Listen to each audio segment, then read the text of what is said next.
સુરતનું famous cold cocoa બનાવવા માટે અહીં 2 ચમચા જેટલું ઠંડુ દૂધ લઈ લીધું છે, 2 ચમચી કસ્ટર્ડ પાવડર અને 2 થી 3 ચમચી જેટલો કોકો પાવડર લઈ લીધું છે.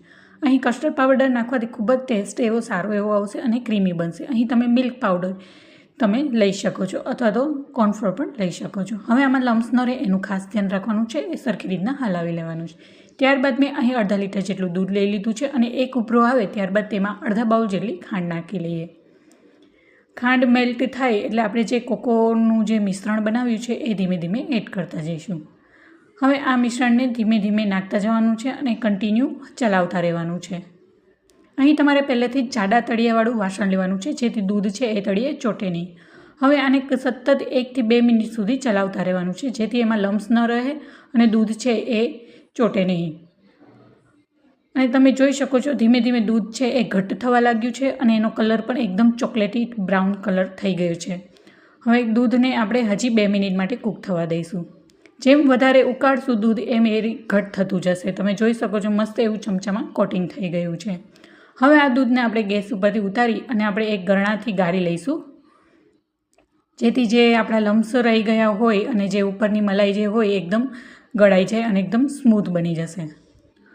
હવે આ દૂધને આપણે 10 થી 15 મિનિટ માટે પંખા નીચે ઠંડુ થવા મૂકી દેવાનું છે.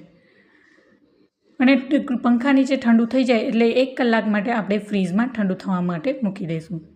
જો પૂરો વિડીયો જોવા માટે મારી ચેનલ વિભૂતિસ કુકિંગ કોર્નરમાં પૂરો વિડીયોની રેસીપી મૂકેલી છે, તો ત્યાં જઈને તમે જોઈ શકો છો. હવે આપણે આ ગળાઈ ગયું છે. આને તમે પ્લેન પણ પી શકો છો અથવા તો તમારા મનગમતા કોઈ પણ ડ્રાયફ્રૂટ એડ કરી શકો છો. અહીં મેં કાજુ બદામના નાના નાના ટુકડા કરી લીધા છે. હવે આમાં એડ કરી દઈએ. અને જેમ આ જે કોકોવાળું મિલ્ક છે એ જેમ ઠંડુ થશે એમ વધારે થીક થતું જશે.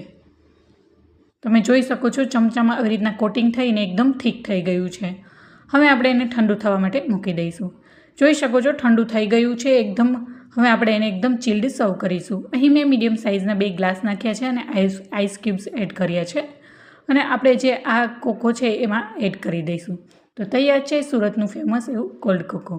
કેવી લાગી રેસીપી મને જરૂર જણાવજો. વિડીયો ગમે તો લાઇક કરજો, શેર કરજો અને હજી સુધી મારી ચેનલને સબસ્ક્રાઈબ ના કરી હોય તો સબસ્ક્રાઈબ કરજો. Thank you for watching.